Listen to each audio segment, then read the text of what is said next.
Hello. Today I'm going to be talking about both chapters 10 and 11 of Inquiry and Innovation in the Classroom. And the reason why I'm choosing to do them both in the same video is because as I looked forward to chapter 11, I noticed that it was chapter 10 is taking the leap into inquiry, and chapter 11 is support for inquiry and innovation in the classroom. And in chapter 11 were like a lot of websites to check out, a lot of blogs to check out, and like books to check out, articles to check out. So I did check a couple of those out, and I'll be talking about them. But chapter 11 is basically like, here is how you get support for inquiry-based learning in your classroom by using these all of these resources. So I did check a couple of those out. I'll talk about those later. Hello. I'm house sitting for my parents-in-law right now, so if I'm sneezing, it's because they have a dog and a cat, and I'm allergic to animals. But they're very lovely. They might make they might make cameos. Who knows? So, chapter 10 is taking the leap into inquiry, and this chapter was about how like the chapter says, how you take those first steps into bringing innovative inquiry-based learning into your classroom. So first, he gives a case example about a girl who her name's Mallory Fundora, who created Project Yezu, which sponsored children in Africa and gave them the money and resources that they needed. The money and the resources that they needed to live better lives. And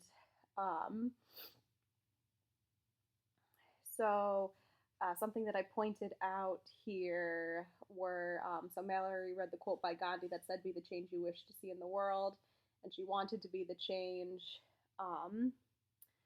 And she explained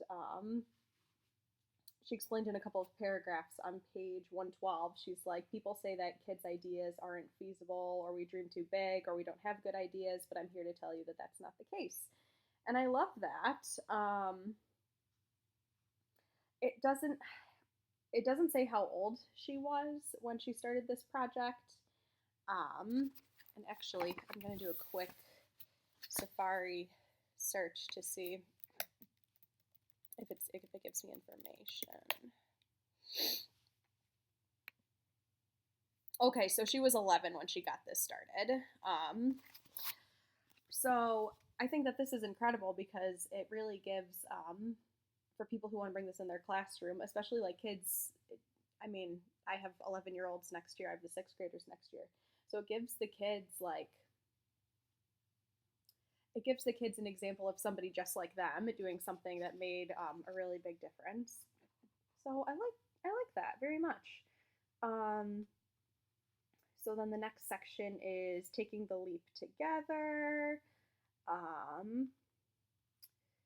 And Giuliani talks about like you certainly know a little bit about your kids, about your students, but you don't always get to know what they're passionate about in the subject that you're teaching or in school, period.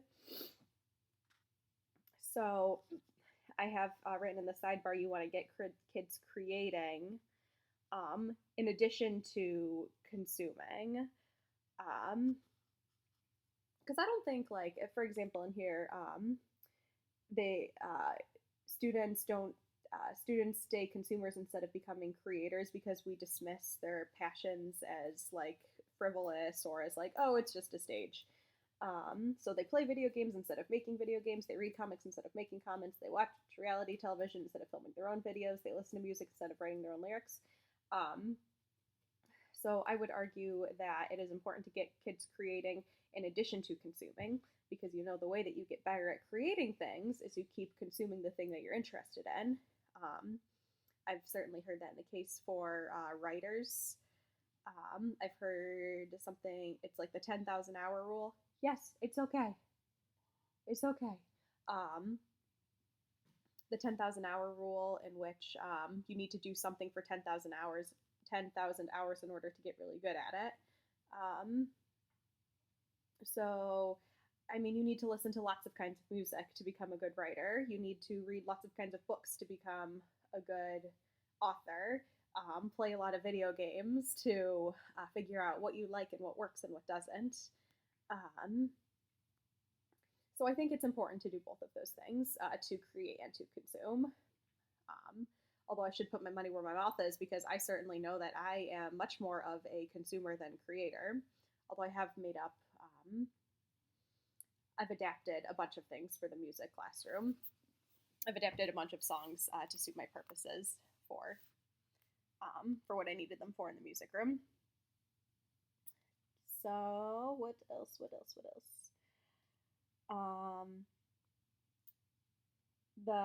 So on page 113, Giuliani goes on to say, "We live in a time when you need to create in order to succeed.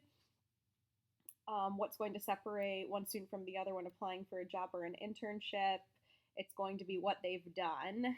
And I know that I've seen something posted on Facebook recently that was like, students applying to Duke, when they were asked, like, what should we do in order to get accepted here? The person or admissions the admissions department said, like, do something for a long time, like play a sport for a long time, or pursue the same instrument for the same length of time. Like, show that you're dedicated and that you're passionate and you're committed to bettering yourself. I like that Giuliani emphasized that Mallory had help, which teachers are going to be that person for students in pursuing their interests.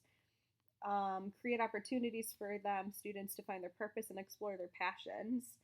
And I think that that's kind of that reiterates the point of the book, like, it's a good summary of the book. Like, create these opportunities for these students. Be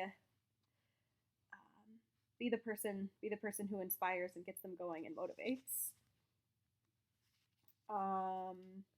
Don't be afraid of inquiry in the classroom. You may give up some control, but in return, your student engagement will increase. That is definitely really hard for me to do. I'm a super control freak. I know this about myself. But sometimes the best things in the room happen when I give up control, like when the students choose a talent show day as their as a reward. I told them the things that they come up with are a million times better than what I did. Like, the kids make up like dance routines, and they play their band music on like a chamber group of instruments. So they're like, okay, we have a flute, we have a trumpet, we have a percussionist. We'll just play one of the band songs. Like, they collaborate outside of the classroom. There was a girl who had piano music playing in the background, and she folded an origami piano. Like, what? So I love that. I love when students get into it, and it's worth giving up control for those instances.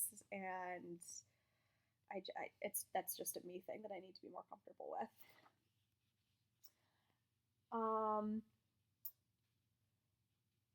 The one thing I want to emphasize on page 114 is taking the leap into inquiry will also lead to innovation in your classroom. Sometimes we picture innovation as a huge process that is tough to facilitate. However, it's not difficult, it's just different. And that's, again, with the mindset difference, the mindset shift. Like, yeah, you can do this, you can make it happen. And it doesn't, the thing is like, I feel like this can be done on a small scale and then eventually grow it out. I don't think it has to be perfect the first time around. And in fact, I think Giuliani would be upset if it was perfect the first time around. Excuse me. So innovation in education is easier than you think is the next section on page 114. And what really kind of struck, it was kind of like a little bit of a gut punch, was the teachers in schools that do innovate have it as part of their culture. They don't spend too much time talking about innovation. They spend time in the trenches making it work. The teachers in schools who do not innovate like to talk and debate and then talk some more. Um, this was certainly a gut punch because I was at a meeting of the Ontario County Music Educators Association in June, and there were a couple of good ideas about how to innovate a little bit, to put everything up on a website, to make things more user friendly, to put like ticket sales online. But nobody, myself included, stepped up to do it. And part of me was like, I should totally step up and do this because I am a part time teacher. I can make time in my day to do this. And part of me was like, I'm only a part time teacher. Like, I don't, I'm only a part time, like, that's putting in like extra time that I don't, that I could be doing other things. So I kind of feel bad about that. It's kind of percolating in the back of my mind, of whether I should step up and try and create that website. I have, no design skills whatsoever, but that's what YouTube is for, right? That's what that's what this whole book is about. So I don't know. I'm going to think about it. The trouble is that I'm already doing like a lot, and I get overwhelmed. So we're gonna see self-care, all of that balancing, which I have small steps in your own room first. Don't be ultra pressured, and that's just a little reminder for me. So the rest of the innovation is easier than you think. On pages 114 and 115 are kind of review of what he's already said in the book.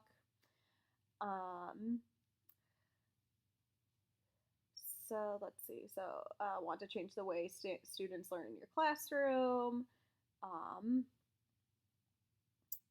Giuliani talks a little bit about like another cool. He talks about augmented reality. He talks about a teacher who took away desks in her classroom. He took a teacher who flipped his classroom. And I actually did a little bit of just like a quick search about that, about what the learners, what flip the classroom means, because I'd never heard that term before, and it's been mentioned a few times in the book, and I'm like, I probably should take the time, figure out what this is. And it's a learner-centered model, and according to the sources I found, it has both benefits and drawbacks depending on how it's used. So yeah.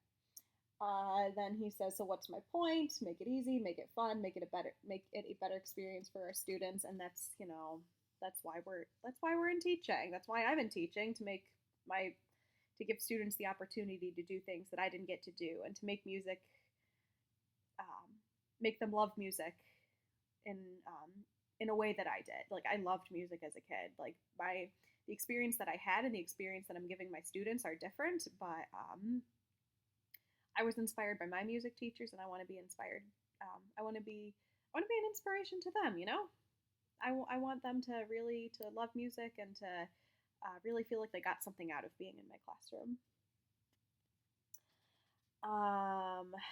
So he, excuse me. The last thing that Giuliani writes about before giving an outline for a human rights project he did with his kids, he mentioned that the final step is more like a jump, and it's kind of like as Chuck Schumer at every Nazareth College graduation I've been to, which is 4, says, go for it. Just do it. Just apply it. And will it work? I don't know. Is it worth trying? Absolutely. And hey, from my perspective, I've got at least another 35 years in the classroom. I've got a lot of time to figure this out. I've got a lot of time to get it right. And I know that the administration right now with Matt and Chris and Elena, they're going to be very, very supportive of this endeavor. And I wrote down because even if they, and by they, like me, my students, even if we fail, it could still just be the beginning. Every failure is a learning experience. tough pill to swallow. Yeah, sometimes, but um, that's it's just such a good life lesson, and it's such a good learning experience. Like I that is one of the points that I wholeheartedly agree with. So I'm going to transition to chapter 11 and just talk a little bit about some of the couple of the yeah um, just mention a couple of things from chapter 11. So um, so Giuliani talks about how inquiry-driven support for inquiry and innovation in the classroom, and he gives um, 4 sections of examples of information that you might use with an administrator or with parents to justify having inquiry-based learning in the classroom. And the first is how inquiry-driven learning increases student engagement and achievement. 2 is success stories from fellow teachers using the inquiry-driven model. 3, how inquiry-driven learning is connected to the Common Core standards. And 4, related books, white papers, and research linked to inquiry-driven education and research. So the first one, how inquiry-driven learning increases student engagement and achievement. He mentions a few studies that he's already talked about in this book. I also took a look at something that he didn't go as in depth in, which is on pages 126, 127, the Everyday Classroom Tools Project, or Project Zero. And the goal is to provide opportunities for students to learn that inquiry and their own experiences can help them achieve a deeper understanding of the world. And I took a look at this website, and it has a lot of information. So I just I looked at it, and it gave like a few solid examples of how to facilitate inquiry discussion with younger students. And they gave it in the context of a science lesson, which I love because like science and inquiry kind of go hand in hand. And they were talking about insulation as a concept, and why you can't see the stars during the daytime as a concept as well. So I appreciated those examples because it's like solid. It's like a solid example of what you can do with younger students, and how to facilitate those questions, and just how to get like kids asking questions as well, which I liked very much. Yeah, because I mean, they talk. Teachers are kind of taught you don't say.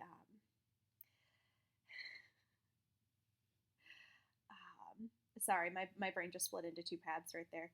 One was no matter what a kid says, you always say thank you, even if the idea is super far fetched. So just always acknowledge your student's idea with thank you, whether it's good, whether it's bad.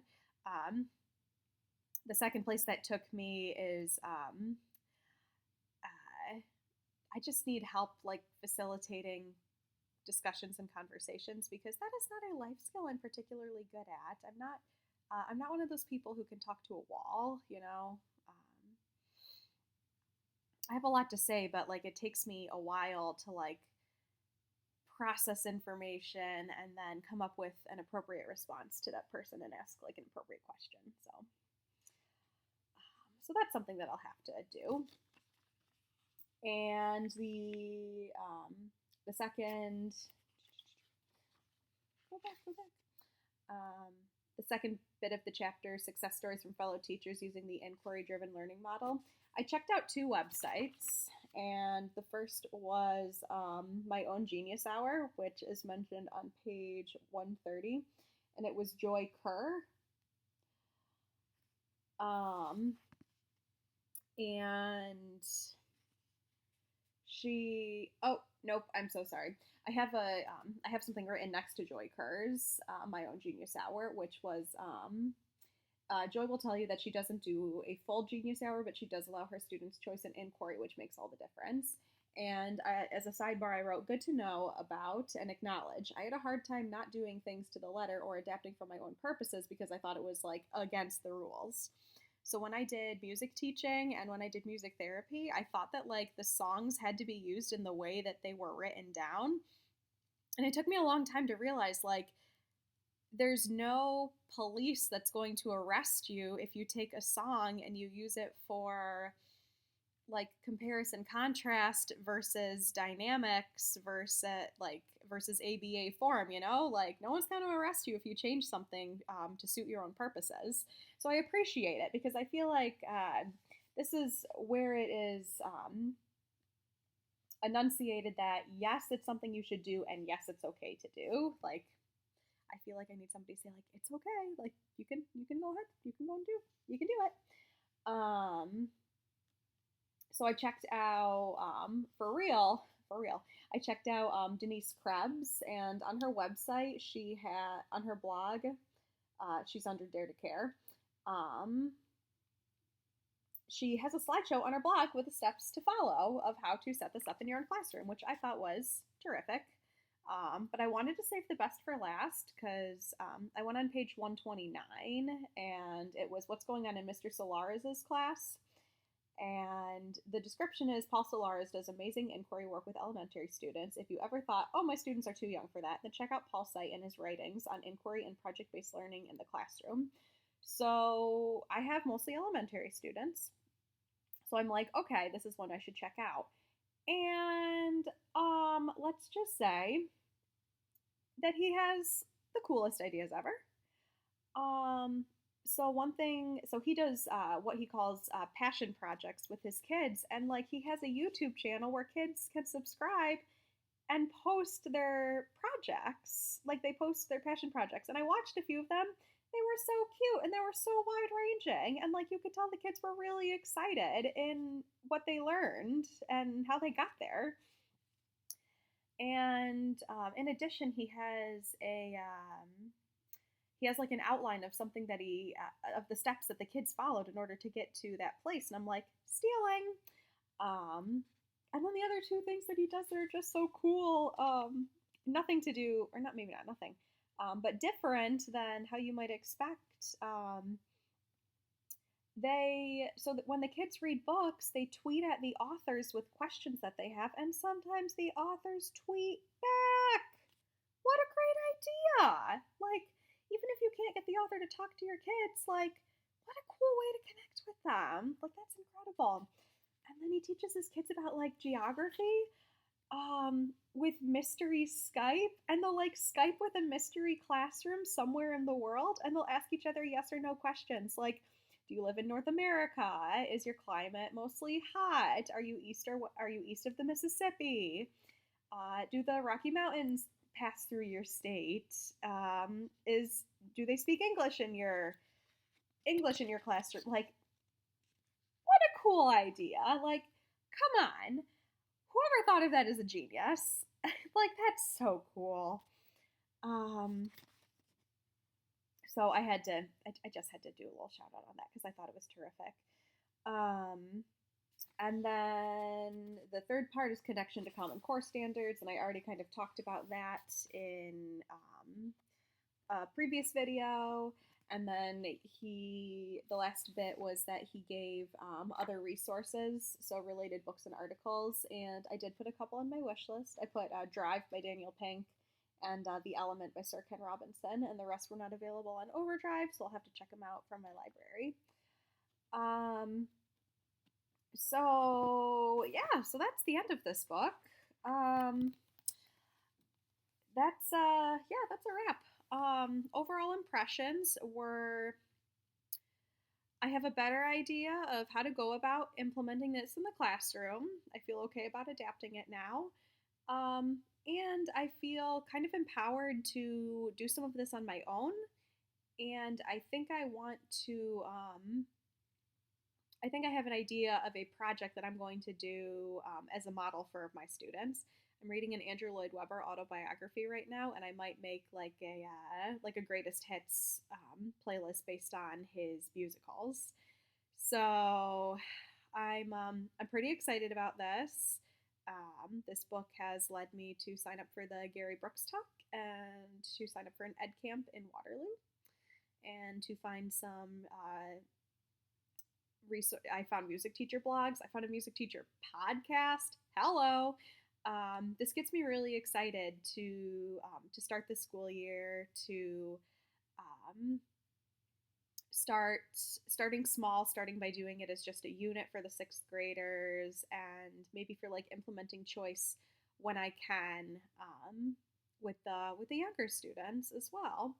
So we're gonna see how it goes. Happy I read it. It was a good read. Um, Giuliani has a very approachable reading style, which I appreciated. So we're gonna see how it goes, and I'm really excited. So that's a wrap. Uploading this to YouTube, and thanks for letting me vlog. This was so much fun. Um, and next time I will probably learn how to edit, because there were a lot of stops and starts and ums and head turns and silly interruptions. So thanks for letting me vlog this. This was a lot of fun talking to myself in an empty room, except for the pup. She's over here. Peace.